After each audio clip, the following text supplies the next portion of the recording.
তো মনে রাখবেন, যেই জিনিস খেলে আরও খেতে মন চায়, বুঝবেন কোথাও ঝামেলা আছে। বুঝতে পারছেন? তো এইটা হলো অ্যাডিকশন, নেশা। তো সুগার এডিকশন কিভাবে হয়েছে, যে আমি সুগার ছাড়া খেতে পারি না?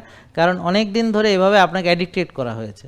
এখন আপনার ধরেন চায়ে আধা চামচ চিনি হলে হইতো, এখন 3-4 চামচ চিনি ছাড়া মজা লাগে না। কেন? কারণ বডি এটাতে আস্তে আস্তে সেন্সিটাইজেশন হারাচ্ছে। এটা ধীরে ধীরে কী হচ্ছে, ধরেন আপনি যারা হেরোইন নেয় তারা প্রথমে অল্প একটু হেরোইন নিলে অনেক নেশা হয়, তারপরে অনেক ডোজে, তারপর অনেক ডোজেও নেশা হয় না। বুঝতে পারছেন? ভিডিও গেমস প্রথমে হালকা খেললে নেশা হয়, তারপর আরও সিরিয়াস খেলতে হয়, তারপর আরও ডেঞ্জারাস গেম খেলতে হয়, তারপর দেখা গেল ওর ডোপামিন রিলিজ করতে আরও সিরিয়াস গেম লাগে। ব্যাপারটা বুঝেন নাই? এগুলো আসলে সেন্সিটাইজেশন হইতে থাকে। বুঝতে পারছেন?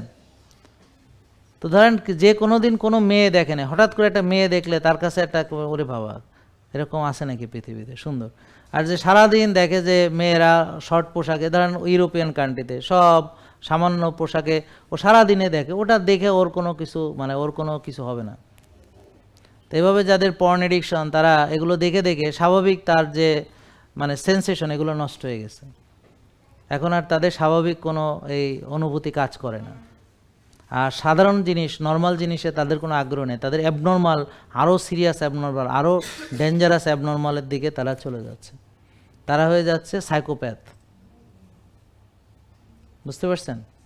এইভাবে আমাদের সমাজকে আমাদের পর্নোগ্রাফি দ্বারা, পর্ন এডিকশন দ্বারা, ভিডিওগ্রাফি, ভিডিও গেমস দ্বারা, সোশ্যাল মিডিয়া দ্বারা, বিভিন্ন রকম এই যে ইন্টারনেট, এগুলো সব আমাদের বাচ্চাদেরকে ধ্বংস করে দিচ্ছে।